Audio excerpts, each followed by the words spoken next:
Mars. So you name it and think that you know it. The Red Planet.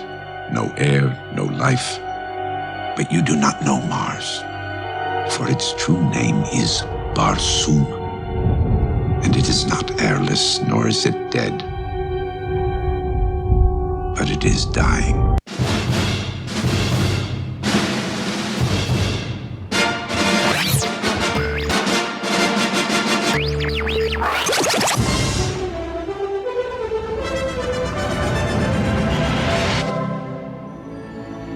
I'm from Virginia. This is Film Sack.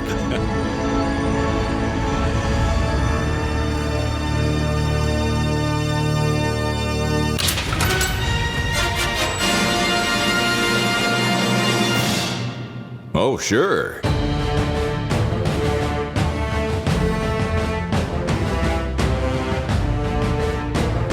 Well, what do we have here? That's right, another episode of Film Sack. This is Film Sack, mining the very depths of film entertainment for all mankind. My name is Scott Johnson, and I'm joined today by Brian. He dived after Walter White like 6 times in a row, Dunaway. Take that, you bunch of turds. Oh, hi. Hi. This week on Film Sack, we grab a goblet full of the special effects budget must have been huge, Martian wedding water, oh, sparkly, and telegraph our essence to the closest off-world Disney princess getting married for the second time today, after the first one was broken up by Mr. John Carter of Earth, who bust up into place with this 2012 action-adventure sci-fi western gladiator Tarzan Star Wars Pocahontas Dune to Avatar Ferngully thingy, now darting around Disney Plus like a desert toad dog with a bad case of the zoomies. Who's a good desert toad dog? Ula is. Ula's a good desert toad dog. Anywho, speaking of desert dogs, I wonder if these 4-armed tusk aliens have any moist white powder for my John Carter of Windburn nips. My Carter knobs are about to secede from the Union. Forget 9 rays. I've got a pair of nuclear cherries that could destroy this planet. Randy? Stand behind me. This might get dangerous. Ooh, sexy and lethal. Apologies. After you, ma'am. Oh my gosh, dude. You know, in the books, they're all naked in this story. But anyway, we'll talk about that. I know. I was disappointed. Disappointed. Disappointed. Yeah. Also with us, Randy. He's still trying to decide what is the best use for his extra 2 arms. Ibbot. Jordan, I meant. It's true. I'm Ibbot. Aloha, Scott. Brian.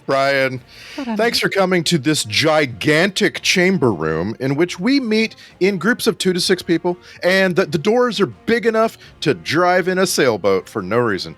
We've got a problem that 1,000 years of war with the only other city on our planet has not solved.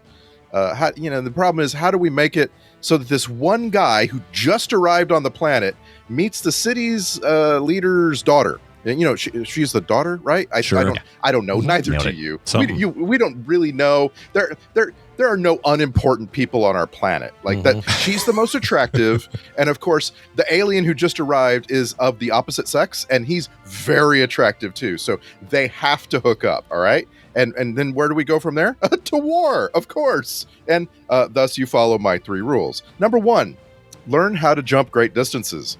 That's how you get air superiority over the green-jawed tusk people.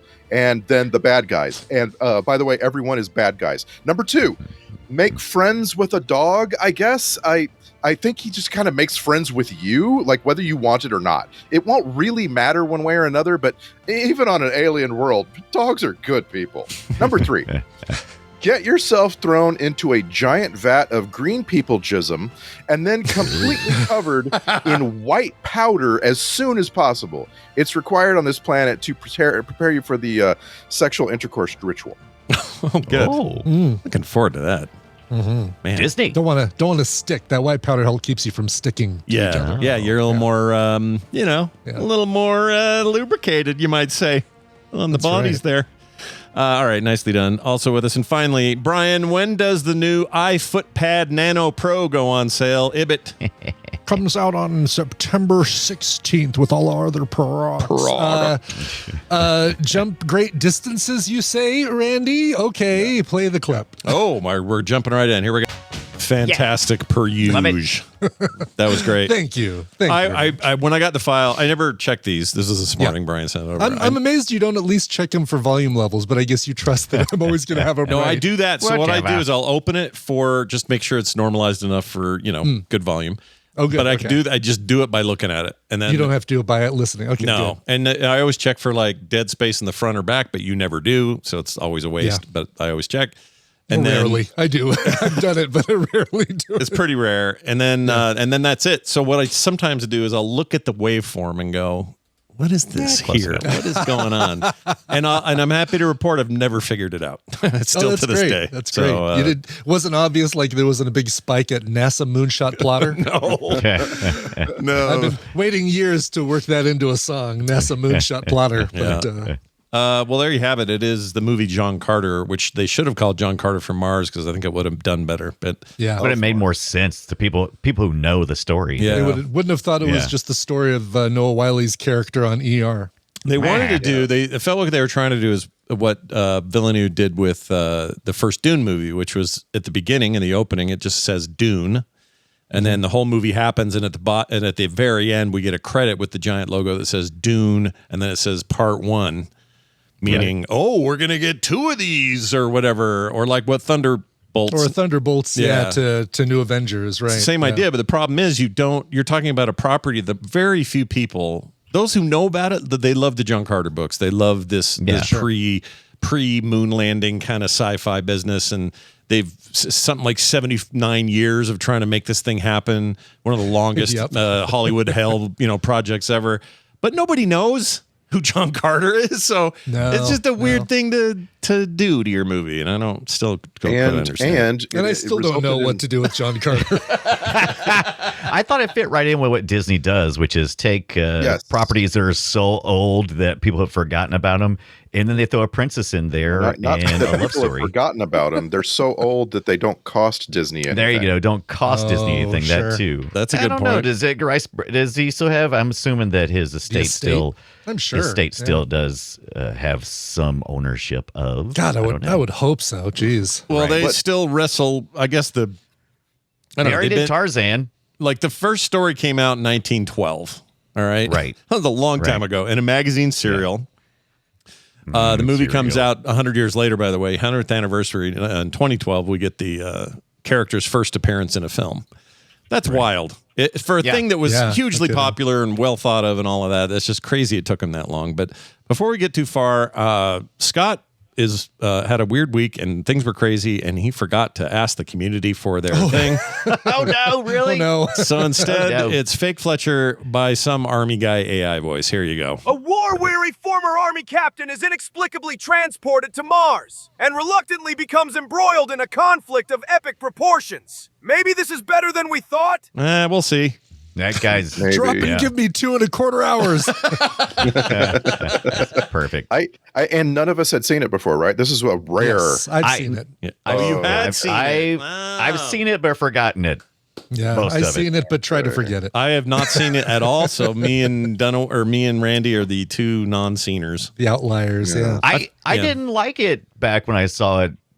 Probably it came out on video. I didn't see it at the theater, so it's Right. probably 2013. I didn't care for it, but this time around, I had a better time. I'm not saying it was. I'm 100% with you. better. Like, yeah, I did not like it either the first time I saw it, and same situation. Like I actually really enjoyed myself this time a lot more than Yeah. I did the first time. Yeah, I was surprised. Given all the negative heat, which is why I didn't see it. And Randy, you can speak to that in a second. Like maybe you had a similar thing, but I just remember everybody going, "Oh, don't do it." Blah blah blah. They're losing so much money; it's going to be a stinker. This and that.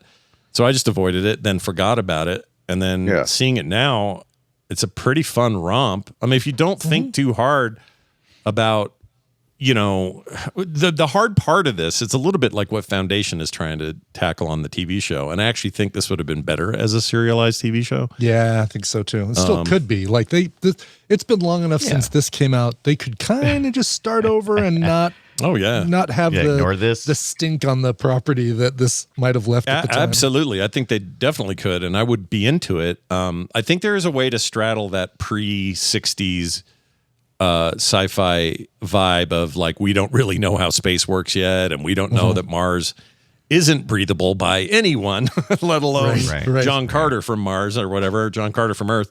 And just do a better job now, maybe, and spend less money because it's a TV budget and all that. And I think you could have a pretty successful effort. But all that said, and I think it is too long. Like, there's issues with it. Yeah. But I had a good time, I think. Yeah. Oh, I definitely had a good time. I was shocked. Yeah. I was having a good time. Totally. It's far from the worst thing that we've ever seen here. And I would have said before watching it, based on what I remember from seeing it originally, was this will be in the bottom quarter of things we've watched on FilmSack. Kind of like in the vein of Valerian and A City of a Thousand Planets, or what was the sci-fi thing with Tom Hanks that was all different eras? Cloud Atlas, yeah. Kind of along that same, like, here's some cool sci-fi shit. Now, don't really think too hard about this. Here's some more really cool sci-fi shit. Now, don't think too much about this part either, but here's some more cool sci-fi shit. Yeah. But I don't know, maybe going in expecting that, I enjoyed the cool visuals and other parts of it more than just the really tropey story. Oh yeah, the story's tropey as hell in that final third, dude. I could have done without most of it, but it's also just a little confusing, a little too confusing, or more confusing than it needs to be for a movie that stands on tropes. Go ahead, Randy. Yeah. Well, it's the source material comes first, and that's the thing. That's the thing that you keep running into as you're watching this thing, is that the source material's old, and everything you've seen that's been made since probably borrowed some, but borrowed from the learnings of making movies over the last 100 years. And so, like, Cloud Atlas comes out 7 months after this movie, but Cloud Atlas, the source material, is 70 years newer, right? And it just has some things that, like, people figured out, like, don't dump a ton of alien lingo, jargon, and names into your story. And this movie is just like it sticks to the source material. It would have been very interesting, by the way, to see everything else the same, but they just fix all the names. Just like fix it so that you don't have like all these weird names and then this one place called Helium, that kind of thing.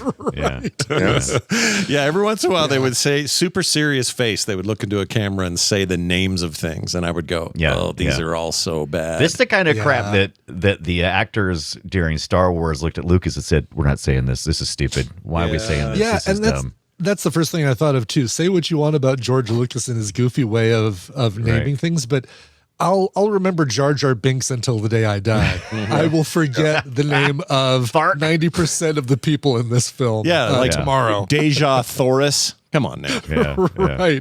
Tex Snag or whatever his name. It's like they're not memorable at all. Dominic West's character, Sab Than. I mean, come on. Sab Than. When you're writing a pulp serial 100 years ago, though, your world building is entirely on coming up with new things that people haven't ever seen. Sure. Like and in writing, the reader is coming across the name over and over and over, and they're like, it's getting drilled into them. In a movie, you have two characters who say each other's name once, and you're like, what was that? I'm sorry, what did they say? Yeah. Solo? What? You need a program or a diagram just to keep up with with all of them. And I Scott, you were talking about the beginnings of not seeing a movie, and I think it's a couple things, right? Like, so yes, the word of mouth is a big part of it. If it's not a movie that has been advertised to you specifically, and this was not, then you're counting on other people to tell you, actually, even though they didn't advertise this to you in person, this is the movie for you, and you didn't hear that. But then the other part, and this is so important, and I always wonder if, like, there's 1,000 executives in Hollywood who are just losing sleep over this, is you have to cast it right. You have to name it right. And you have to, like, find your audience conceptually from those elements. And at the time, if you told me, oh, here's a really exciting action movie because sci-fi elements stars Taylor Kitsch, I'd just be like, okay, whatever. I don't care. Here's that. I saw X-Men's Origins. Come on. Yeah, you did. Wolverine. Here's the thing. A lot of people, I got this a lot on social when I put, hey, we're watching this movie this weekend. I often go out there and do that. And I got a bunch of people coming back going, too bad it killed Kitch's career. Too bad he never did anything after. Too bad, too bad. And I'm like, I don't think you all are paying attention. That guy's done tons of work. He has done. This same year, he did Battleship and Savages. I haven't seen Savages. Lone Survivor. People like that one. That was in 2013. Grand Seduction. Normal Heart. True Detective Season 2. The Man Works. The Man Works just fine. I don't know if anyone's seen that 2018 Waco TV miniseries, but his David Koresh is freaking awesome. Yeah. Recently he did he came back for Waco, The Aftermath, but he also, in 2025 did American Primeval on Netflix, kind of a divisive series, but Old West thing and, a bunch of violence and stuff. Shea Wiggum in that. I always like to mention his name. Anyway, The Terminalist, Dark Wolf, Video Prime series doing pretty good right now. Like, I'm going to go ahead and put it out there that this didn't kill Taylor Kitsch's career. He seems to be doing just fine. And matter of fact, he's probably now able. He probably got a nice payday from this, and it probably allowed him to start making the things he wants to make. Yeah. Yeah, do you remember? I bet this thing still does pretty good on Disney Plus. I bet people stream this all the time, but it does well. I'd be curious. Yeah, I'd love to know. What was Painkiller on Netflix? Anyone remember that? Oh, yeah. There's a whole other subject there, by the way. Are you gonna tell us, Brian? Or are you just gonna say what it is? I thought I know what it is. It's the one about the opioid epidemic. Yeah, it's not I watched like an episode Michael of this. Keaton No, not the big sick one. This is the one Dope with Sick, Dope Matthew Sick. Broderick. Yeah. He was supposed to be pretty good in that. I didn't see Half an it. episode. I thought the sick one, Dope Sick, was so dope. Like, it changed my brain chemistry. Yeah. It was so good that I didn't have the heart to watch the other one, but I could, I guess, at some point. Yeah. I want to hold a second on how did it do on streaming, because that's a very, very interesting subject, and it comes to UX, and everybody's got a different one, and I'm curious, like when I went into Disney Plus, I found it hard to find this movie. Yeah. And so like my initial thought was, well, it's probably not being pushed to me. Also, in addition to the fact that it bombed at the box office, like there's probably something about me and what I viewed and liked on Disney Plus. And so I was curious, like, what if I just make a new profile altogether and then start clicking around on things that I think are like John Carter? How long until I see this? And I tried for a while and I never got John Carter in a list. You don't have a Film Sack profile on all your streaming services so that it doesn't start recommending garbage to your real life stuff? I saw this a lot more last year. Also, by the way, a good indicator, I don't know if you ever track it, but the IMDb has the popularity rating. Right now it's up 1,000% or something like that in recent weeks. So why is that? I've seen it. I don't know, but I've seen it pop up on my feed a couple of times. So I don't know why exactly. Maybe it's end of summer. They're pushing a little bit more. I don't know. I mean, it's kind of a perfect, like, discover it and find yourself drawn in a little bit for a couple hours and not realize that was actually okay.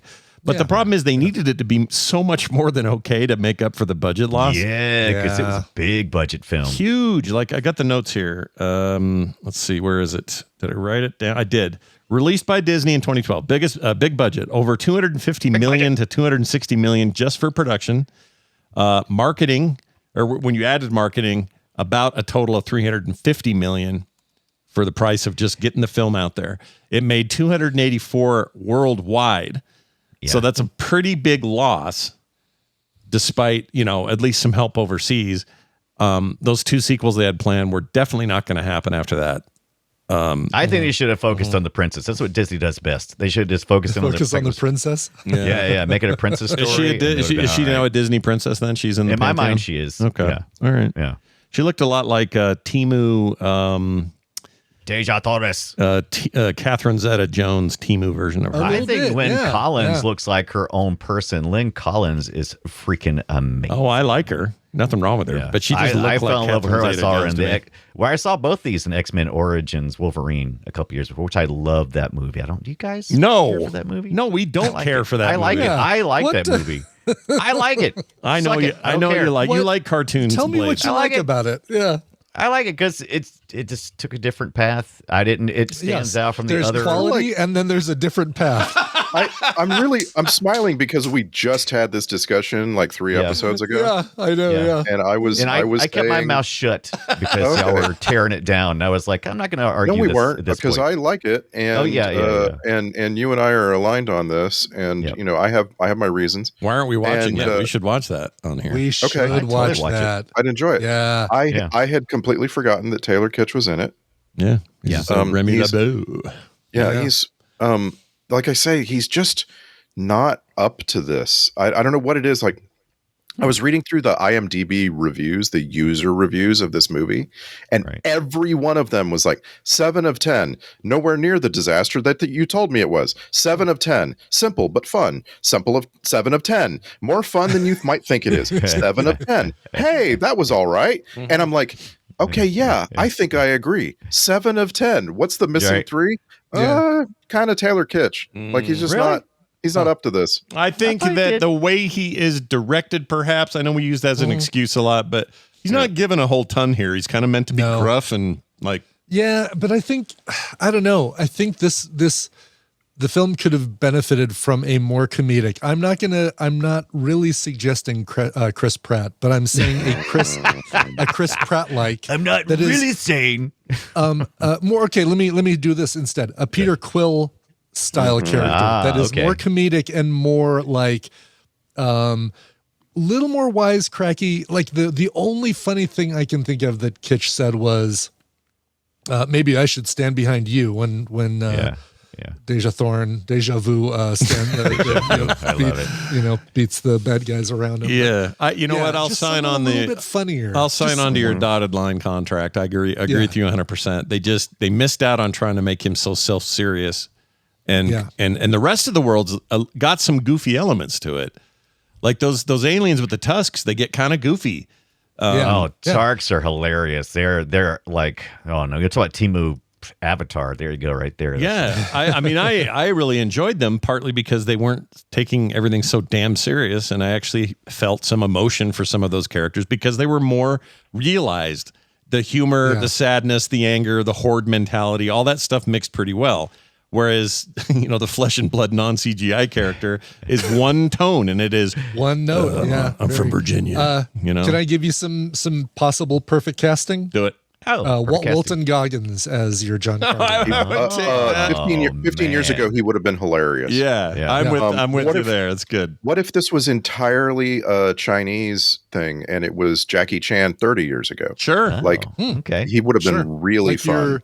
Like your High Noon, what was it? Shanghai Noon, Jackie Chan kind of that era, Western-y looking. Yeah. I think that's perfect era for him. And what we're talking about is not comedic action stars. We're talking about people who can wink at the camera and you don't feel like they take you out of the action. Yes. I think Glenn Powell could do it. I like Glenn Powell. So I didn't realize this until Glenn Powell can do everything. Welcome to 2025. He's got this thing you're talking about though, that kind of vibe. He does. Yeah. And we found he's a wiry, like cowboy looking dude as opposed to, Taylor Kitsch. I work out.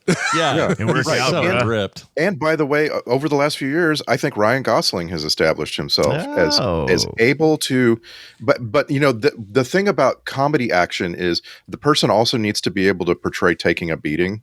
And that's the thing. Taylor Kitsch is fine with this, but we don't actually see it.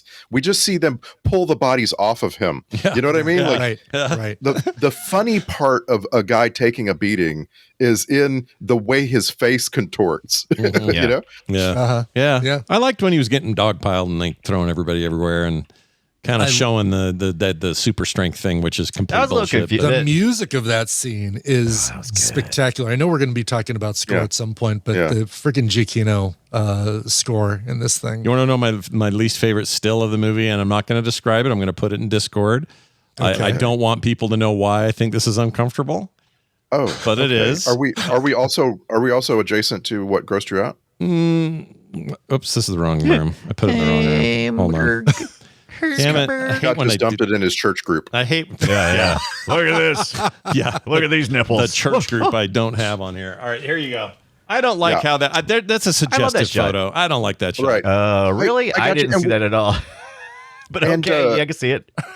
and we're and the picture is of Kieran Hines, and he's behind his own daughter.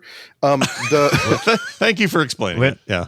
Well, I mean, for our audio listeners, it's good. I'm not sure why you have an issue just because of their placement towards one another. Yeah, and I don't like it. Little. Yeah, it feels incestuous. Creepy. Yeah, but this is a good jumping off point for all of these supporting actors in this movie. There's so many, and they're so good, and it's hard for the movie to use them properly. Because there's just too much. There's this guy right here from Tinker Tailor Soldier Spy and from Belfast and so on. Fantastic actor. He has like 6 lines in the whole movie. You talking about Mark Strong? Who are we talking about? Kieran Hines. Oh, Kieran Hines. Sorry. Yeah. I couldn't remember him being in Tinker Soldiers. The caboose. Whatever. He was. I was thinking of. He's in Game of Thrones. He's in. He was in Rome. Game of Thrones is what I. My first thing I ever saw him in was a Julius Caesar, who got killed in that Rome show, and he was so good in that. And so every time I've seen him since, I'm like, oh, there's that guy again. This movie has way too little of Bryan Cranston, and you like. You spend the rest of the movie going, oh wow, that was a thing that they could have done more with. I wasn't even convinced that was him at first. It's like, oh, it's Bryan Cranston. It's like, wait a minute, is it? Yeah, no, maybe, yes, definitely. Yeah, Bryan Cranston. Yeah, and he's got that. He's a couple years into Breaking Bad at this point, but he kind of felt like. Where'd you get all that hair? Like, it's just such a non-Walter White thing. But my favorite shot of him was as skeleton when he woke up in the cave, and it had been a long time, I guess. That was so good. He's still in that same position looking down toward him. Yeah. That made me laugh really hard. I don't know why. What'd you think about Don Stark showing up as the bartender at the, remember, 70s show, Neighbor? Oh, that's who that was? He looked familiar. Yeah. I didn't. That took me about 5 minutes to realize. So I was like, I know this guy. I thought it was Jon Favreau at first. And, I did too. But then we apparently did have Jon Favreau as a voice in the movie. Right. Yeah. Oh, we did? Yeah, and who'd he play? I didn't notice that. Thomas Hayden Church. Like, I could tell you a name. Does it even matter? Stuff. Yeah, true. The Thark bookmaker. A Thark who collects the bets on any conflict. I don't remember that's that. Right. Yeah, because he was like, you bet on John Carter. Pay up. And he's like, got punched in the face. It was great. I got no memory of that. I don't who that either. guy was. Yeah. Also David Schwimmer, and I didn't realize he was in here either. What? He's not. As another he's not credited, but he's in there. It says in the trivia he's in Pivot. there. Yeah. He exactly goes, pivot! Pivot! Young Thark warrior. Pivot! Yeah. The other one that surprised me we were on a break. The one that really surprised me because I just didn't, sort of ken to it for a while, but it was Thomas Hayden Church as the main rival bad guy. Right. Broken tusk. He's one so good. Thark with a broken tusk. Yeah. The one that you can recognize quickly. It's like, broken Thark. I really like that. I thought that was cool. It's your bad guy who has to have some sort of so you can tell them apart from all the other ones kind of thing. Yeah. Yep. Also, I have a suggestion for when they make a movie about our troubled 10 years or so that we're living in. Yeah. They need to, here it is. He need to cast him as Joseph Biden Sr. Oh, yeah. Yeah. No kidding. Look at Thomas him. Hayden, That's Thomas Hayden Church? Yeah, it's him. Wow, Yeah. it looks like Thomas a Hayden Glenn Church. Morshower. His hair is now perfectly white, like Snow White. Yeah. No kidding. That's his Twisted Metal character that he plays. Oh, wow. really? Okay. And Anybody watch that, by the way? Not yet. I keep wanting to. I hear it's good. Yeah. Heard nothing but good things. It seems like the sort of thing that should suck from the get-go. Shit. Yeah. It should be garbage. But I think I'm And by the ready. way, one thing Scott is pointing out here is that a certain Ray-Ban aviator sunglasses makes anyone look like Joe Biden. No, it's exactly true. You could be any old guy with white hair. I just want him to say, route. "Oh yeah, no, hold on there, Jack. You're a real hoot." But What? Get the more shower in there. Yeah, I'd throw a little more shower in there. Yeah, that guy could also play Joe Biden. I don't think he's a man with the most British name ever is in a blink and you'll miss it role here. James Purefoy. Who? I love James Purefoy. He's great. Yeah, if you don't know him, I can do it in 2 notes. He was the Black Knight who was actually Prince Edward in A Knight's Tale. Mm-hmm. That's who he is. He's in lots of things that I think of, including that Rome show I talked about. Yeah, he was great. Rome I've never seen. He was in this really cool show with Kevin Bacon called The Following. He was the serial killer that Kiefer Sutherland was chasing after. Was obsessed with Edgar Allan Poe and was basing all of his killings on Edgar Allan Poe. Oh, that's him? Oh, yeah. Yeah. I'm looking now. I can see it now. Okay. Yeah. He had a moment there where if you had anything to do that was medieval, they just hire that dude sight unseen and say, come on in. He was also great in Altered Carbon for the hot season that was good. Oh, I forgot about Altered Carbon. That was great. Yeah. He's great. Love that guy. He also was in the costume for V for Vendetta before he got replaced by Hugo Weaving, but you can apparently still see him in the V costume in a couple of scenes that they didn't replace with Hugo Weaving. That's wild. Yeah. I don't like how people born in 64, how old they look now. I don't like that. Oh yeah. Yeah. What are you going to do? It's a real sped up thing, man. Like I remember when people born as IMDb or no Wikipedia page, he looks great. And that was 2012. Let me see what he looks like now. His IMDb page looks like a Civil War photo to me. You know what I mean? Like the hair kind of shot off like that. Except those guys were all 18 and looked 50. That's how it worked back then. Yeah. Kieran Hines, though, he pretty much could just walk into my house and make a muffin, and I would watch him. I love that guy. He's from Ireland. I mean, if he walked into my house to make a muffin, I would be watching the whole time. Yeah. What are you doing in my house making a muffin? He's great. Asking, did you make me one? Just great and everything. Belfast. And he plays such a good bad guy that I had a hard time forgiving him some of his other roles while watching this. You know, I just want to see, I don't know, I want to see him as the leader of a Irish mafia clan, you know? Oh, hell yeah. In fact, speaking of which, I think he was in that, maybe not. Hold on. Was he in that mob thing I just watched? No, he was not. Should have been, though. His full name, by the way, is James Brian Mark Purefoy. Oh, good one. Oh, yeah, cool. Well, he had a lot of names. Like we couldn't figure out what to name him. What do we name our son? I don't know. James Brian Mark. Yeah, that works. You actually just made him less English sounding somehow. Totally, yeah. James Brian Mark Purefoy. I'm going to say, I think the best thing, back to Kieran Hines for a second, the best thing that he did for Zack Snyder, so it's very specific greatness, because the only thing I liked in Zack Snyder's cut of Justice League was I thought Steppenwolf, the character, the villain, was extremely well done, and he is the voice of that. So you know, I'll give credit to him, not Zack Snyder, for that. Okay, sorry, Zack.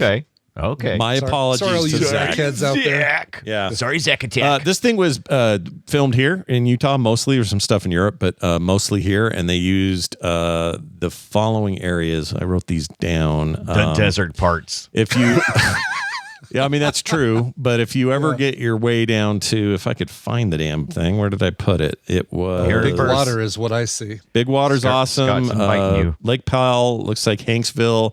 That whole area has got some of the most incredible alien-like architecture. Well, not architecture. What do you call it? Natural landscaping. Red Rock, whatever. Moab, part of it. Anyway, that is the place to do it. It's absolutely insane. And that little river, I've been down that little river there in the between the canyons there. I forgot what it's called. Little River? No, it may just be the one that winds its way through the canyon. That looked really cool. Like the that might be part of the Why is green. everybody not living there? I'm like, y'all out living in the desert. Y'all got this beautiful river. I'd be living on the. Yeah, I'd live on the shores of river, that thing. the Mars River. Yeah, I would do that. Yeah. But it's part of the green, I think. Part of the Green River. This is about halfway between me and Ibbot in terms of distance. Is it? This is where that is? Okay. Yeah. All So right. we could meet there and have sushi if you ever want to do that. And while we're talking about that, one piece of trivia is that while they were filming, they uncovered a giant dinosaur, a 60-foot long sauropod.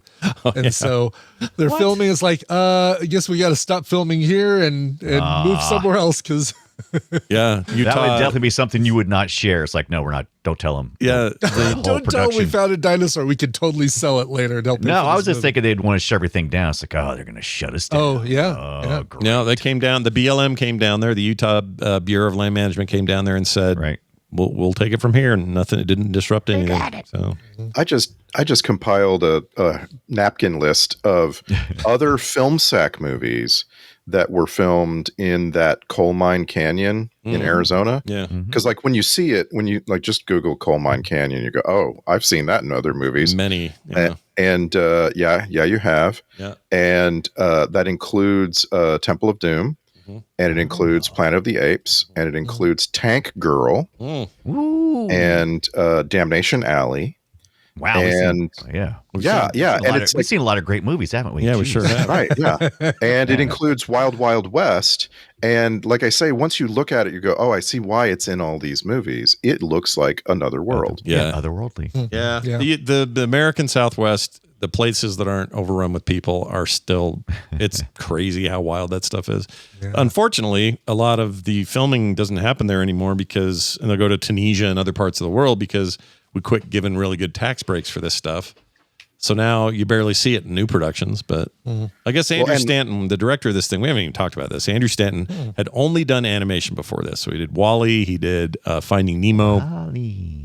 Gets hired for this after a bunch of directors turned it down, including Zemeckis and Jon Favreau. They had Favreau in line to do it. Wow, that could have been a totally different thing, couldn't it? We could be living in a totally different reality. But it's crazy to think that it got handed to this animation guy, given the fact that it holds the record for the longest time in development hell. 79 years. Pre-production started in 1931 when Robert Clampett, director of Looney Tunes, approached author Edgar Rice Burroughs to make an animated feature out of the first book of the series. Quote, A Princess of Mars, unquote, which is what the first book was called. Had plans to go through, and then John Carter could have become America's first animated film, beating Walt Disney's Snow White and Seven Dwarfs in 1937. It didn't, though. It finally left development hell in 2010 when filming started in London and then moved to the States and blah, blah, blah. So it took 70 effing 9 years for that thing to go from like crazy on the shelf, off the shelf, on the shelf, off the shelf. And I think it still holds the record as of this minute of this moment. It seems like it would have to with that long. Yeah. You know, and if they do a series, it would be kind of actually cool to lean into the animation, like do it as an animated series, like what was the League of Legends Arcane? Yeah. Arcane. I'd be into that, or that K-pop Demon Hunter style, or any of that. Yes, that would be cool. Actually, this is if there's ever been a better time to do that sort of thing on a streaming service as a series, this is now. Now is the time. Totally agree. I think it needs a more serious tone. I think it suffers whenever it starts getting silly. I agree. When it got swashbuckly, that's where I check out. And I think if you animated or live action, doesn't matter. I just think you find a way to make it less Errol Flynn and more Indiana Jones or something. And Indiana Jones has humor, but you know. What a cool ass idea of telegraphing your essence or your being to another planet and having to have your body protected here. Just like copy. It's a cool idea, but did you understand it? Did this movie? I didn't even understand who the hell Ned was until almost the end of it. I'm like, who that's Edgar Rice Burroughs? Is he like pretending to be somebody else? I didn't get none of that. Took me a while that was weird. That was weird. They were clearly setting up a sequel. But yeah. I don't know. He also squandered Mark Strong. Like that guy. Yeah. He's amazing. He's great and everything. And the minute I saw him, I went, "Oh, okay." Yeah, he's part of the Wizard Blue Man group. Yeah, but instead he was just like, "Poof, I'm somebody else. Poof, I'm somebody else." I barely got out. I big actually deal. like that. It reminded me of that. What was that movie with Denzel Washington where the devil is chasing him around, becoming like touching everybody and I don't know people. What was that called? John Q. It was something around that time, though. Like that's an underrated film, in my opinion. It's a Denzel movie? It's a Denzel movie, and there's like a demon, and he can transfer his essence either by touching, or I think he can jump a little bit too. But did we talk about? Have we seen it here? We haven't seen it here, have we? We've talked about watching it, but we haven't seen it yet. Oh, what the crap is it called? I'm looking. Can't find anything that's jumping out at me. Not Virtuosity. Oh, Devil in a Blue Dress? Yeah, that's it. Devil in a Blue Dress. I never saw that. No, it's not Devil in a Drew Bless. Drew Bless. Drew Bless. Drew Blessed. I don't have any Fallen, idea what maybe? movie you're The talking about. Following? Is it Fallen. Fallen. Yes, that's it. Fallen. That sounds right. Okay. What's the John year? Goodman, Donald Sutherland. 1998. I'm not seeing anything. Homicide detective John Hobbs witnesses the execution of serial killer Edgar Reese. Soon after the execution, the killings start again, and they're very similar to the style. So he jumps from killer to killer. That's the deal. Killer to killer. Yeah, I think that's right. Why is this Maybe I got it wrong in my head a little ringing bit. a small bell for me? Let's put this on the list. Oh, I love Elias Codius. He's awesome. Mm-hmm. Yeah, I'd watch this. I didn't mean to sidetrack us, but yeah, I enjoy watching that jumping of and seeing just different people take the role for just a minute. I think it's kind of cool. See, I was thrown, and I can't figure out what I would have preferred. But anytime, and there's a trope here. Hold on, I haven't pushed that in a while. Let's push it. Okay. It's called The Man Behind the Man. Yeah. And so in this trope, you have a hidden puppet master, Right. and you might come at some point. You might realize that there's a hidden puppet master, but like overall, it always makes me feel bad for some reason. Where I'm like, why isn't this character being like developed and given reasons and so forth? And instead, he's just a big bad, and he's just, like I say, behind everything. Yeah. And I don't know. It just like, it doesn't work somehow. I was I agree. assuming that the sequels we would get to the goddess who was kind of the mastermind behind everything. Yeah, the one that kept praising or bringing up. Yeah, she's the one who, because we didn't have any answers about the Therns, or very little answers. Why can they be killed if they're immortal? Right. It's like, and who is the goddess that they're all talking about? Also, why are they so familiar with Earth and what's going on over there? Yeah. And if they've got this blue magic weaponry, why are we even telling this story like that? They're so overpowered. Oh, they're not OP is- trying to their take weaponry. over. They're not trying to take over from what it's kind of explored in the movie. They're more like it's like the Q. They could destroy us instantly, but it's much more fun to to They want to manipulate control us and it. watch us. Yeah. I don't love that trope. I know it's a Q thing for sure. You see it in lots of things where they're so omnipotent that they're just fiddling with these lower creatures or whatever. Just fiddling. But I think that's always seemed odd to me as a premise. And I realize that a lot of religion is based on this, but this idea that there's somebody who's up there just going, yeah, I'll go ahead and flood the place. What are you gonna do now? Okay, we got two animals, one bite. All this stuff. Just read your Old Testament, and you'll be like, holy shit, he really likes fiddling with people, right? And I've never really, that doesn't make any logical sense to me, because if you are an enlightened higher being, and in this particular context, the Mark Strong character or his race, why bother? Right. There's nothing for you in this at all. In fact, if anything, your enlightenment is lessened because you think these are playthings, and that enlightenment doesn't lead to that. Yeah.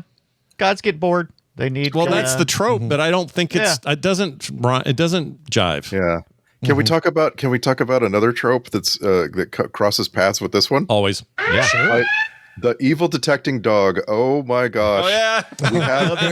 I love that dog. I love the dog. And the evil detecting dog is in so many things, and that is the one counterpoint to perfect evil. Right, when you're able to shapeshift, you are a perfect villain. Like, you can't. But then a dog comes along and growls at him. You're like, I that's can smell you're not who you say you are. Yeah. Are you guys excited for that? Sorry, it's a related thing, but there's this new horror movie coming out called Good Boy, and it's about a dog. You see it's a horror movie, and everything that happens, you see it from the perspective of the dog, or it's all about the dog. The dog's not the evil thing. That's awesome. Oh, the dog is But the dog is able to detect the evil. Yeah. So it says a loyal dog moves to a rural family home and his owner with a new owner, only to discover supernatural forces lurking in the shadows as dark entities threaten his human companions. The brave pup must fight to protect what he loves most. This is like a horror Lassie film. Yeah. Right. Yeah, it's reviewing. Timmy's well, possessed too. by the devil. Row, row, Exactly. I'm actually stoked to see what this is. I think this is one I can get Tina to go see. For Yeah, sure. everyone loves a dog. But the big meaty pig dog in this with the hyper speed and How all to that. Train Your Dragon looking head dog. Yeah, I really liked so it. much. I thought it was a cool design. I thought it was fun, lovable. This is the Andrew Stanton pulling from what he's best at, which is, hyper animated creature stuff that's feel good. I mean, that's the Pixar in him, I guess. I liked it. I thought that was great. Loved it. Yeah, I could have gone for a whole movie, just Mad Max style of, Taylor Kitsch out there in the desert with a dog like that, just doing shit. I didn't need all these other people, Sure. But also the Tharns, it seems like they were just using nanobots. That's their whole power. Yeah, right? the Therns. Yeah, they were. Yeah, that was the thing, right? What is it? Was Thern? I think it's Therns, and they have their technology seems like magic because it's so advanced. She kind of points that out when they bust up into their blue spider hole. Yeah, blue spider hole. Blue spider hole. I played bass for them for a while. Hey, listen to this part. Taylor Kitsch performed those jumps, or when he did, a lot of that was harnessed. Not I was about to say he just did them by himself. Well, well deserved. No wonder He just did them. He was in this harness that would cause him to free fall at speeds of up to 80 miles per hour. In an interview later, he said that was a very, very unpleasant part of the production. I didn't like it. I'm sure it was. But some people probably like that. I would not like that. That would be too much for me, I Did think. not care for it. No. It was effective though. I thought it looked really good for. Yeah, it did look good. No, 2012 is not that long ago. I didn't like when he first discovered it and we had a little comedic.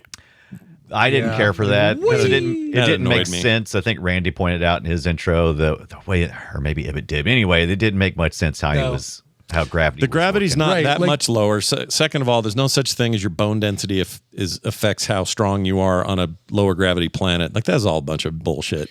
Well, and the very first depiction of it just rubbed me the wrong way. He gets there and he's discovering the gravity difference by falling forward really harshly. And it's like, no, come on. I actually thought they were depicting something else entirely at first. I'm like, oh, he's in like a place where gravity is random and he's like hitting gravity walls or something. Like I could not understand what was being depicted. Yeah. And like they're showing him growing to get it. Like it takes him a while to, I'm like, oh, you could have done that better. Yeah, that was lame. I didn't like that. They shoved that down my throat and I didn't like it. I did like though the Tusk guys with the tusks, the horde dudes. The main, they holding a sword with two hands, meaning two hands on the same side of the body, is badass. It's like hilt. It's like hand hilt, and it's all on this side. And I didn't think that would look cool. That looked really cool. Yeah. And it's once again, because we've already seen General Grievous. And all that stuff, all that Star Wars stuff was pulling from this stuff. Oh yeah, no. George Lucas had has said many times this was a huge inspiration for when a lot of his Star Wars ideas, which is why some of the directors, like let's see, Zemeckis had a quote. He said, where is it? I wrote it down. Oh, here it is. Robert Zemeckis turned down the chance to direct, quipping this, quote, George already pillaged a lot of that with the Star Wars films. In other words, most of the best elements of Edgar Rice Burroughs' Mars fantasies had already been borrowed by George Lucas space operas, and he didn't feel like he could add anything to it. So, and you know what? He may have been right. I think it was. Because a lot of the stuff I was just like, these are all ringing bells. I'm also getting kind of a Cowboys versus Aliens thing out of this. Yeah. That vibe, that tone, Which goes back to how is this such a long movie? And I feel like it skips past the best parts. Yeah. Well, or didn't have enough time to really tell this story. And it shouldn't have been a movie. It should have been TV or something. But in 2012, we were in a different place. And I understand that stuff didn't work so well, or we didn't have prestige drama. Sci-fi. It is a total like how much action can we jam into? Quick, let's get past this exposition, this kind of setup, and now let's get back to some more action. And they needed more of the other stuff, and they could have shortened the action sequences, except for the little gladiator fight or the giant white apes. Did you like the white apes? Oh, white apes white are apes. cool, man. Yeah. Like the combo of like sloth, ape, more arms. That kind of shit's cool. I like that. And they were kind of blind. They were like moles or whatever. I couldn't figure that out. Yeah. What do you guys think? Gross. Me out. Yuck. What do you think it was? Because it's going to be real basic. has to just be all the like making him drink the goo out of that weird horn. That was pretty gross. For me, it was just how sweaty he was all the time. I could tell Taylor Kitsch had a real aroma going. You know, that was it. It wasn't anything. I mean, it's a Disney movie. You're not going to get too much, but I was actually a little surprised. Some of they did it sleight of hand. So when they tore that one of the lady horde ladies apart after they tumbled into the arena, that was cool. Yeah. Was it like a shadow or something? Yeah, that was cool though. So they did a lot of stuff that wouldn't, that makes the Disney label still work, but has your imagination going, oh man, she just got ripped in half. Yeah. And then, blood, but it's blue or whatever. I like that. And I like the fact that he was covered in the blue blood and it was almost like, oh, is it Mel Gibson? And we're about to war paint. Paint kind of thing. Yeah, I thought that was kind of fortuitous. Oh, I didn't even get very Mel Gibson telling everybody about their freedom. Yeah. Part. Yep. You'll never take my freedom. I'm all blue. Let me tell you about my freedom. Yeah. By the way, there was a Princess of Mars from 2009. Did you guys catch that? I saw it when I was looking a couple years before on Wikipedia for this. That I found that one by accident. It's like, oh, this looks like it might be hot garbage. Oh, what is that? Yes. Antonio Sabato Jr., dude. No way. A little movie weighing it in an hour and a half. Tracy Lords. Former porn star Tracy Lords. Yeah. Oh, well, then they did make a John Carter before 2012. It's just, They did. Well, did they? But yes, they did. I kind of want to see this. This is probably terrible. It's got to be in it. It's on all the great stuff like Tubi. Tracy and, Lords. Pluto TV. I like Reception. Although the film's cast was considered a step up for the asylum, reception was generally negative. And the film called terrible. Wow. Yep, that sounds like it tracks. By the way, is Tracy Lords still alive? I haven't heard that name in a long time. I think so. She's around. I think so. Wouldn't see why not. Dude, they made this same director, Matt Atkins. He directs a lot of stuff for these guys. His latest film, 2024, Road Wars: Max Fury. Yeah. I mean, this is the Asylum movie. So, I mean, which is great because, it takes Disney sometimes a long time to make movies. I wonder if they found out, they were like, I heard Disney's about to make this movie. Make ours now. I mean, but look, it's got a 2. It's got a 2.0. Like, why do they bother? Somebody's watching these, I guess. Yeah. Dude, yeah. When you only spend $500 on a film, you don't have to sell a lot. You just... Tracy Lords alive and well, but apparently has time traveled back to the 20s. I love that look she's got going on. That's actually cool. She's got the big blonde, big curl things going on. Yeah, I like that. It is a cool retro look, but it is, her face fits Lords. the outfit, kind of. Hey, look. I mean, look. She could have easily had a whole bunch of work done on her face, but looks like she's kept it for the most part. Yeah. Pretty real. Yeah. This guy's done Planet of the Sharks, Six-Headed Shark Attack, Empire of the Sharks, Jurassic School. No. Jurassic School. Yeah. Is that where a bunch of kids are trying to go to school while dinosaurs are outside? Great question. That. This highest rated thing I can find is a David and Goliath redo in 2016. Everything else is below, like 5 or below. Yeah. Oh, Man of Fire. How'd that get a 7.2? Man. Of fire. Yeah, Man instead of Man on Fire. Yeah. I don't know, man. These things, we'd ruin ourselves if we watched a lot of these. We just need to watch The Toxic Avenger. That's really... Well, that's a trauma thing, right? And there's that brand new one with Dinklage. Yeah, I want to see it. Yeah, I want to see it too. I think it looks great. People like it. I think that's going to be me without Tina seeing that one. Yeah, it's just going to have to go along with that one. I don't think that's... My wife turned me down yesterday on the long walk. She won't see it.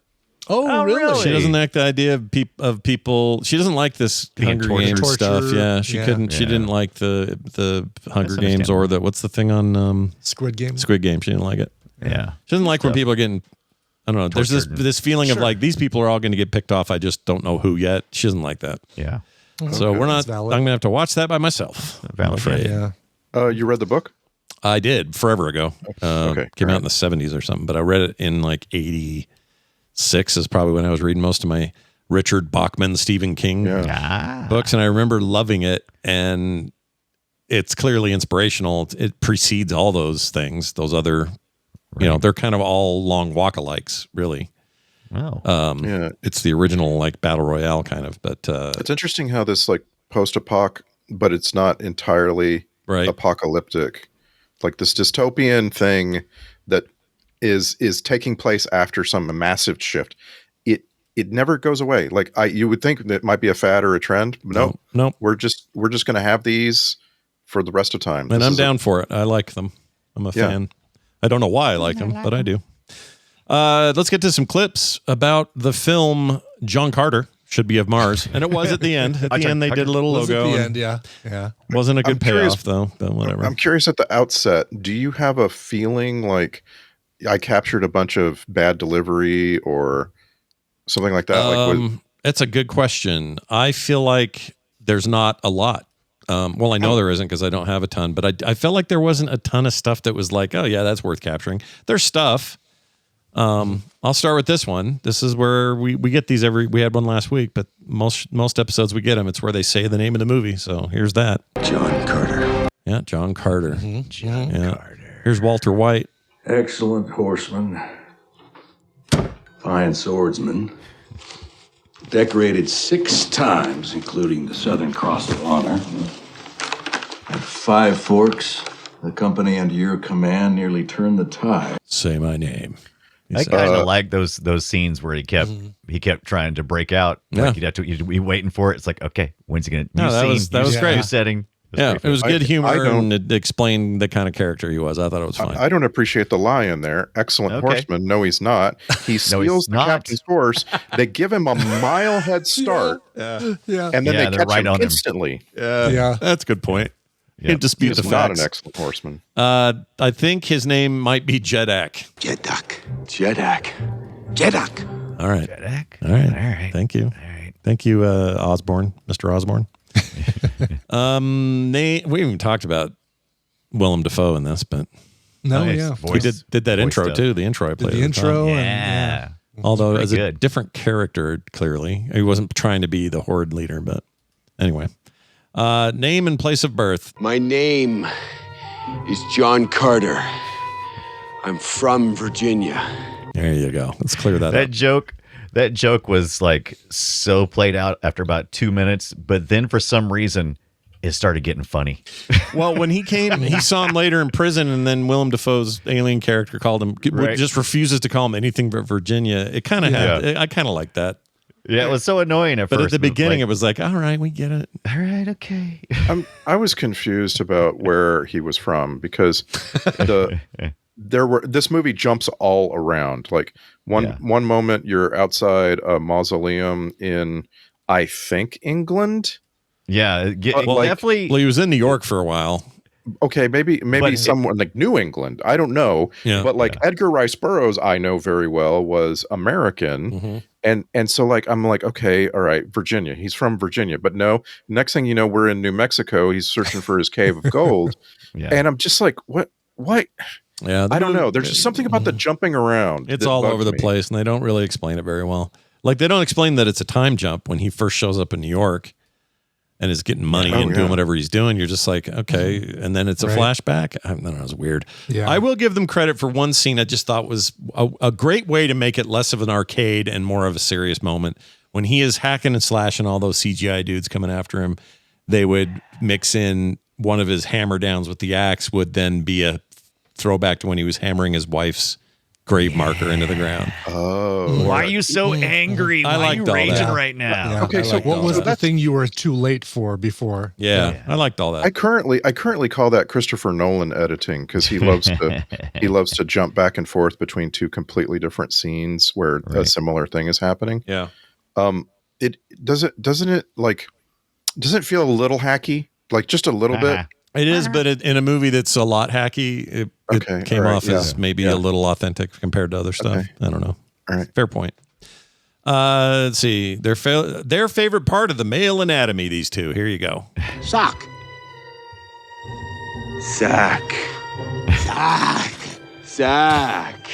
Sock. They're really into the sack. Sack. Some would call it Sack. scrotum. They're talking film sack. is Oh, what they're film sack. Oh shit. Yeah, Well, they love yeah. this show. What can you do? talking. Yeah, can't blame them. This is when I get lost in my car and the GPS goes down. You must find another way! There is no other way! Okay. All right. Wow. Yeah, we get Angry acting. Get pretty fired up.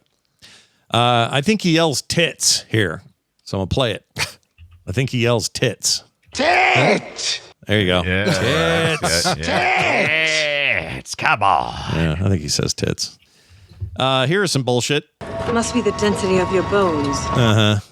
It's definitely the density of your bones. Yeah. Yeah, this movie is filled with people who just know the answer to a thing that they are thinking of for the very first time. Yeah, and that they're Like poorly qualified to even make a and statement it's just about. like it's like we're explaining to the audience what they're seeing, and I got tired. Yeah, Yeah. it's a bit Tiresome. a bit much. He's from Virginia. I'm from Virginia. Okay. Oh, what's this one?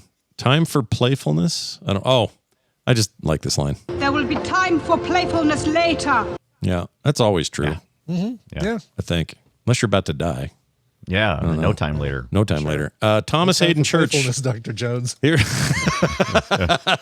here's Thomas Hayden Church in the house. Weakness, sentiment, allowing this white worm to contaminate the horde. If you think too hard about it being, from Wings or whatever, it sort of can throw you. But he's good at it. Wow.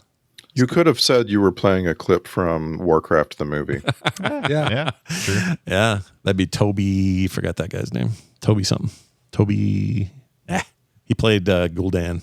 He was really good. Hold on. Toby something. Toby Kebbell. Kettle. Toby Kebbell. Oh, he's great. It's also he played the evil ape in the Planet of the Apes. He was really good in that. Evil ape.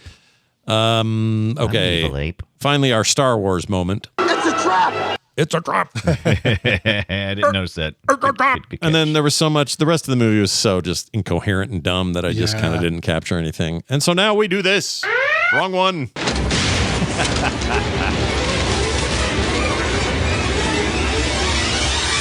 It's time for the Film Sack checklist. No movie has ever said the name Virginia more often in its runtime than this one. Check. Yep.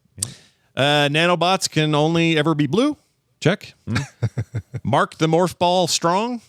Check. The morph ball. Morph ball. He kept morphing, like old, ugly morphing, like morphing from the 90s. I didn't look good.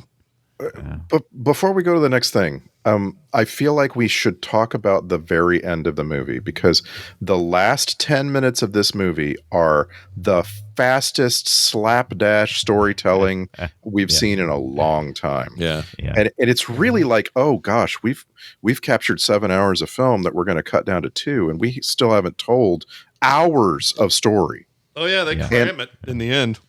And it's like at the last 10 minutes, if you just like go to the last 10-minute mark, and I'm talking 10 minutes before the credits roll, you will see the wedding. You will see the aftermath of the wedding, which is like them in the middle of the night and he can't sleep. Yeah. You will see him get sent back to Earth.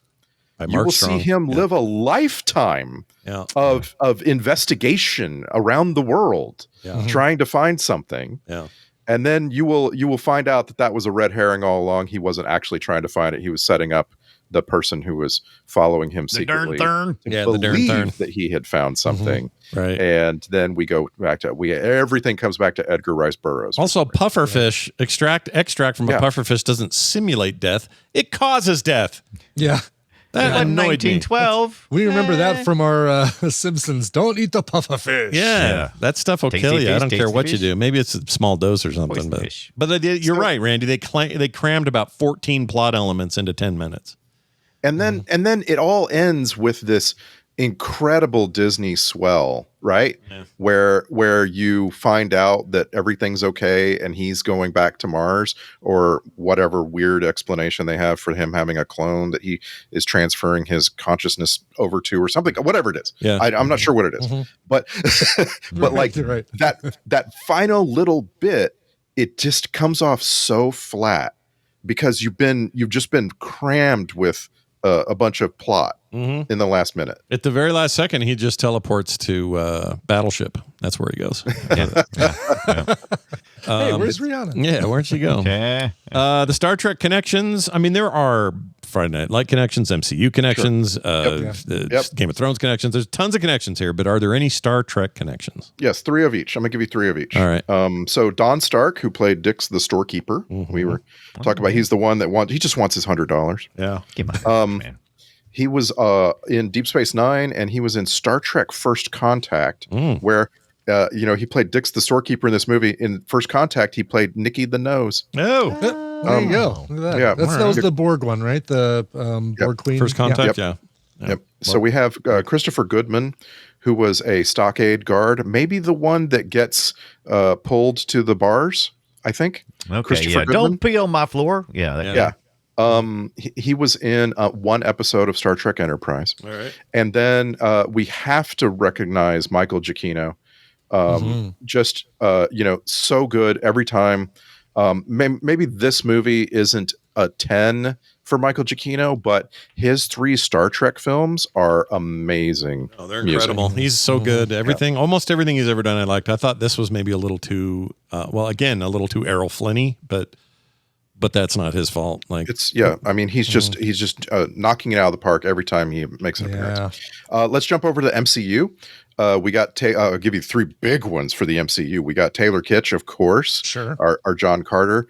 He was in X-Men Origins Wolverine. You know what? I'm going to do 4. Do it. All right. Because we have Thomas Hayden Church. Yeah. The Thomas Hayden Church, the voice of Tal Hadges in this movie, was also in Spider-Man 3 and Spider-Man No Way Home as Sandman. Yep. We have Willem Dafoe, who was the voice of Tars Tarkas in this movie. And of course, as you know, Willem Dafoe is our Norman Osborn, OG Green Goblin. And Jon Favreau gets into this movie somehow, and that's the biggest MCU connection you can have. I won't name them all. I found 19 appearances of Jon Favreau in the in Marvel things. Does that count directing Marvel or just things he's appeared in? Yes, I'm counting as both a director and an actor separately. Good Lord. That's how I get 19 things. That's wild. Yeah, he's all up in it. He's in there. And you know what? I think every one of the acting ones was as Happy Hogan. I don't think he ever did anything else in Marvel. Oh, interesting. Yeah, I guess that sounds right. A lot of crossover with that character, though. In the MCU, yes, he was in Daredevil, the Ben Affleck Daredevil. He was Foggy, wasn't he? Oh, right. He was Foggy Nelson, and that's all rolled in now that they own it. Big so you call. could give him number 20. Yeah. Yep. Nice. Don't forget, we did. Deja Thorne was also in X-Men Origins as the love interest of both X-Men and, love interest of both Wolverine and Sabretooth. Oh, wow. The whole team. And Beanfork was the whole team. And while we're talking about connections, does anybody want to guess who in the movie? And I'll give you a limit of the top 10 listed actors. Who in the movie have we seen the most on Film Sack now? Oh my gosh, that's a hard one. Willem Dafoe. Yes, ding ding, got it on the first try. Willem Dafoe. This is our 7th time seeing. Jeez, really? How many Mark Strongs? I feel like we've seen him more. Oh, it feels like fair amount. So, I'll give you 4 movies. This one, Green Lantern, Robin Hood, and Sunshine. We haven't done Sunshine being the Mark Strong performance of choice for me. I love that one. I also really like him in those Guy Ritchie. The gangstery. But what's they're the more mainstreamy. What am I trying to? Sherlock Holmes movies. He's in that. Oh yeah. Okay. He's not. I don't think he's Moriarty. No, he's not, because that's the one. That's the guy from Chernobyl. Naughty is more like. Not Toby Jones. Shit, the son of the great actor. Yes. I love him. He's in Foundation. Anyway. And I always want to point out, you will never see Mark Strong and Stanley Tucci and Jim Rash, the dean from Community, in the same place. I really thought it was Tucci when I first saw him. I was like, oh, really? Tucci's here again. I was like, no, that's Mark funny. Strong. I don't confuse them, but I see. Thing of, It was. I don't confuse them, but I see the similarities. I mean, I could see those 3 guys in having a threesome in a bed somewhere. I could see that. Jeez, yeah. wow. I took it there, guys. I took it. You did. Let's get one other thing I just wanted to say for our own connections. First time ever seeing Lynn Collins in a film sack movie. Lynn Collins. I need more Lynn Collins. Yeah. Help me. Deja Thorne. The princess. Oh, I thought you said we saw her in something. Oh, I guess we haven't seen Origins. So yeah, you're right. Okay. You know what? Let's see Origins, guys. Yeah, Let's all right, see the origin. Yeah. Why don't we? We should. All right, well done. And then watch the second one, which is actually quite good. I like that. Silver Samurai stuff was good. Yeah. Oh, yeah. Okay, and just go straight to Logan. I'd be fine with all that. That'd be all right with me. All right, let's now do what? Let us now move from that to the soundtrack grade, which I would give it a DAS or Disney ass soundtrack. Again, he's amazing, but I could tell it was like aimed for a certain vibe, and it's fine. It's a vibe people like. It's not a complaint. Yeah. It's Disney as hell, though. All right? Yeah. That's all I'm saying. Yeah. Just imagine if this was R-rated and it was like a series like Game of Thrones. Oh, man. Tasty. Delicious. You could still have Gene Kino do it. Have him do it. Yeah. Social media posts. We're going to sum this thing up in 280 characters less. And when I say less, when I say we, I mean you. So let's start this time with Randy. John Carter. Upon the screen, he leaps, a brooding guy, yet no one cares whether he live or die. He mopes on Mars, a desert red and bare, but still we yawn and shift within our chair. Our hero jumps. He soars 100 feet, but plot and script collapse beneath his feet. The aliens speak nonsense, long and dry. We pray these 2 hours quickly pass us by. That's a good way to end it. Loved it. Brian Dunaway, will you give us yours now? Sure, John Carter, like leaving your body to watch this movie in a dusty cave on Earth while your facsimile parties with a princess on Mars. We'd all rather be somewhere else. Hashtag Jumpman. Jumpman. Jumpman. You know what? They should have just made it a portal key. Oh, instead of this idea of a facsimile or whatever. Yeah, right. If they just made it draw your body, your whole person to the other planet, I think that makes more sense. Yeah. There's some interesting stuff about copies that they just didn't explore. That's all. Right. Like you need time to, I don't know. That's almost like its own sci-fi concept to build a whole story around, you know? Yeah. You should be upset. Yeah. It's a Thomas Riker story, basically, right? Yeah. Because Riker gets in the teleporter. It splits out two versions of Riker, and one becomes Thomas, and that's an interesting thing to explore. That's just cloning. It's cloning. That's just cloning. It is, but it's kind of the same, you know? In this case, his consciousness goes back to Earth, and he wakes up in his body that's been in some kind of suspended animation. Yeah, in a cave. that's true. There aren't two of them walking around. That's a good point. So he can only have the consciousness in one place at one time. So it has to keep bouncing back and forth. Yeah, which is interesting in its own way, but also I don't know how you make it interesting on the body side. Like, meanwhile, back in the cave, there's some shit crawling all over him. Absolutely, you could really make it because that's what was good about it. Because Edgar Rice Burroughs was supposed to be like, supposed to guard his body. You could have a totally different story. It's kind of like like when like when Neo is in the Matrix, and you gotta worry about the body while he's in the Matrix. Yeah, it could be interesting. Right. Yeah. By the way, did any of us grow up reading Edgar Rice Burroughs books? Anybody try any? I've read a little bit of stuff, but it's been so long. I mean, Tarzan's about as far as I went. I read some Tarzan books. Did you? I read the Marvel adaptation, the original one. Oh, that's good though. That one's really good.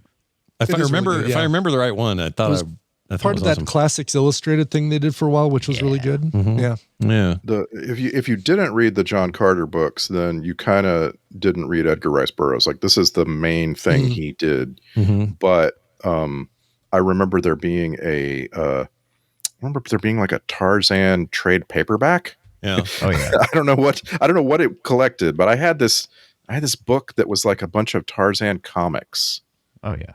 And that was real good. Yeah, that stuff's great. Bern Hogarth. He's a classic dude forever. Dude forever. All right. Oh, wait, he made the Mad King? Oh, not the one I'm thinking of though. Not that guy. He made the king mad? Well, you remember the Mad King? It was like Henry the whatever losing his mind and running around naked or whatever that movie was. I don't think that's the same thing. I could be wrong.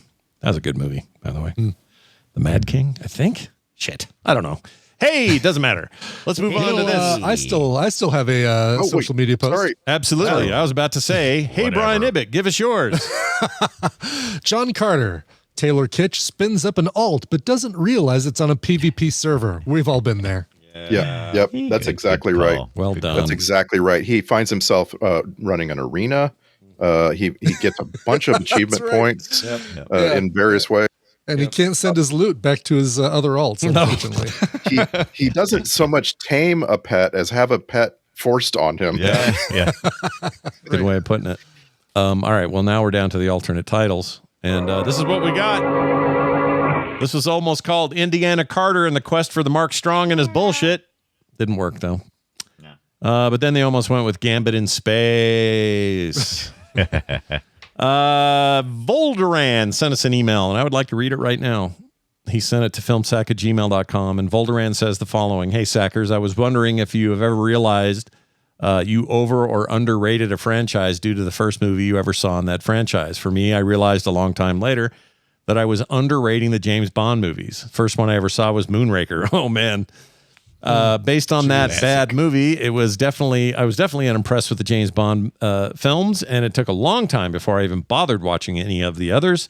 So I was wondering, have any of you had similar experiences, or maybe the opposite, where you saw a great movie and then it led you to overrate a franchise as a whole? You could probably also extend this discussion to directors or actors. Well, my personal example is franchise. At least keep on sacking Volderan. Right. I couldn't think of one right off the top of my head. I first saw, yeah, go ahead. When I first saw the original Terminator, I didn't care for it. I was like, it seemed boring. It just wasn't good. Now later on, I went back and it's like I appreciated it for More of the an art appreciation it was. for it. Sure. But when I first saw it, I was like, T2 was like, oh my god. Yeah, I think I share that with you. I didn't think the first Terminator was all that when I first saw it, and I know I'm wrong. I just didn't feel it. Yeah.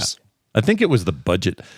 Did I see? Maybe I even saw it after 2, and that's why it threw me.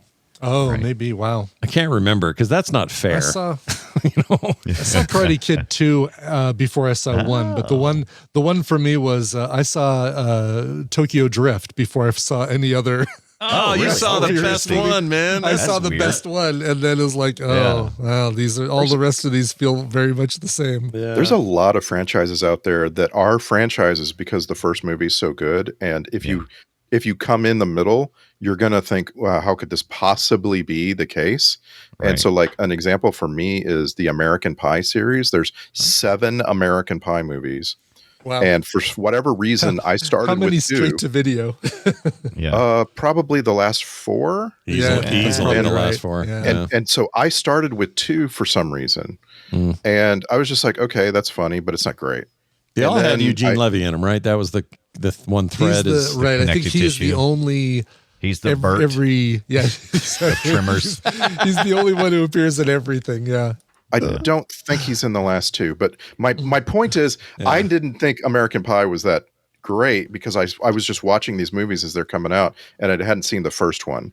And then at some point, I got a chance to watch the first one. I was like, oh, this is such a better movie than the series that follows it. I could totally see if you come in the wrong spot, you're going to get the wrong idea. There are actually 9. Wow. And Eugene Levy is in the first 8 of the 9. So wow. There are 9? According to this, 9. is only 8. But where am I looking here? Let's see. Oh, okay. Theatrical 1 through 4, direct-to-video 5 through 8. It doesn't say there's a 9, though. Girls, does it list Girls Rules? No. Even though that is a spin-out, though, right? Yeah, it lists the last 5 as spin-offs. Bandcamp, Naked Mile, Beta House, The Look of Love, and Girls Rules. Oh, Girls Rules, the only one I don't see on this list. It's interesting because I haven't seen any of these home ones, but so he's been in an 8 or all 9? 8 of the 9, Eugene Levy. Gotcha. Yeah. That's crazy. He must have had a weird contract. I think so, yeah. Oh, I think he was just making that money. I don't know, He's man. just making that money. Do you think there's a bunch of money in American Reunion or Book of Love? For a guy like Eugene Levy? At the time, nobody was thinking about him, though. He spent his career stuck in Canadian sitcoms. Yes, that guy is happy to have a recurring Well, paycheck. especially then, yeah, that's true. You can't be in, there's only one. What was the, no, I can't think of the Christopher movie. Guest? No, the movie with the fish lady, Splash. Fish, Splash. Oh. Okay. He showed up in that. So there's that. The fish lady. Fish lady. The fish lady, the movie about a fish. Got a quick voicemail. This is from Kip Zinger. He sent this to voicecast.app/filmsack, and he says this. Hello, boys. In the latest episode of the Film Sack, you discussed wanting to watch something fun, like a Chris Farley movie or something along those lines. And while I know you shy away from pure comedies, might I interest you in a little movie called Almost Heroes? It's actually Chris Farley's last movie, and there are some other fun special guests. And it's also on Hoopla, whatever the hell that is. All right. Yeah.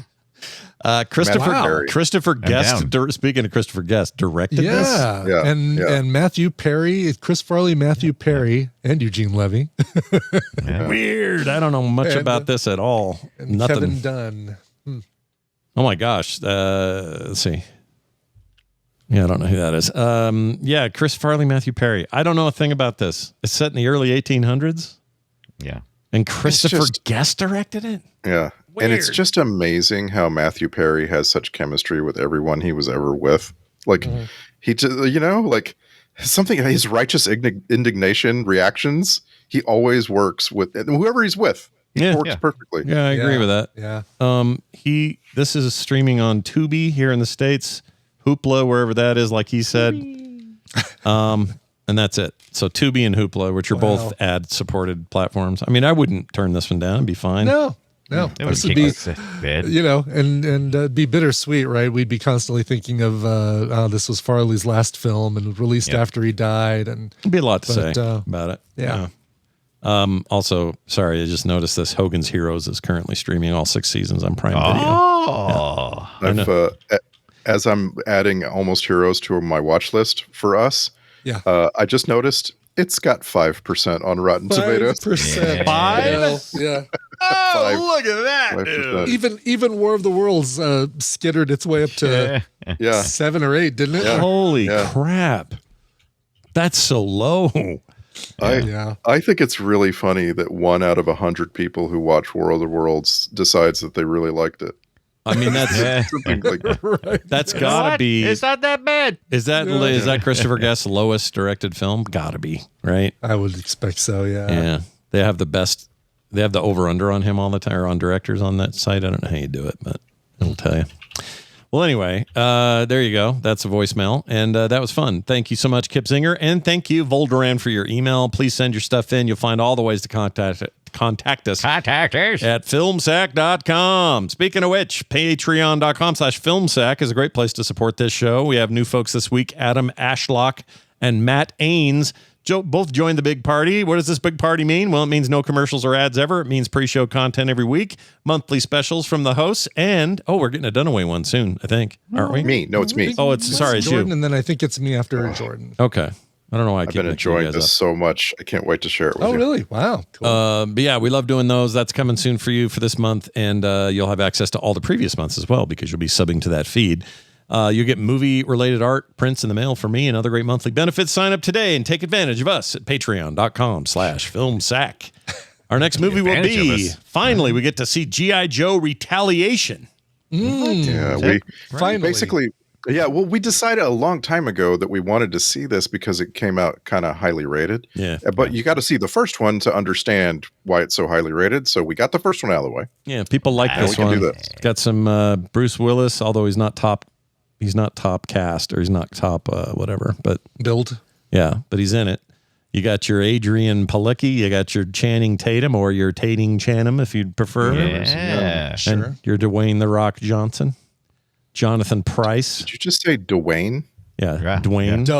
Dwayne. Arnold Vosloo is back. He can do that because he's a Johnson. That's right. Walton Goggins. Oh, shit. Walton Goggins, you guys. Wow. Ray Stevenson, Ray Park. Oh my gosh, we gotta watch this. And we will. RZA? Oh, Dunaway, you're so excited. I'm so excited. I know you like your RZA. Anyway, there you go. That's next week right here on FilmSack. G.I. Joe Retaliation. Oh, where is that showing? It's on Paramount? We're currently tracking it on Paramount Plus. Yeah.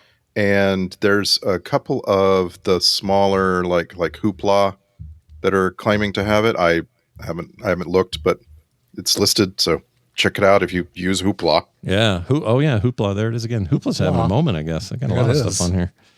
And while you're at it, just hop over to Prime and watch the 2 seasons of G.I. Joe, The Real American Hero from 1983. Oh, he's a real American. That was what I did in my afternoons after school. Oh, did you really? Hell yeah, dude. I love that shit. It's G.I. Joe Retaliation is on Prime in the UK. Oh. So well, there you go. That's nice for them. Yeah. They love their Jeff Bezos money. Well done, everybody. That's it for us. Filmsack.com is our website. Filmsack@gmail.com for those emails. Keep those coming. That'll do it for us, for me, for Brian, and for Randy. I am the leader of the Tharks. We'll see you next time.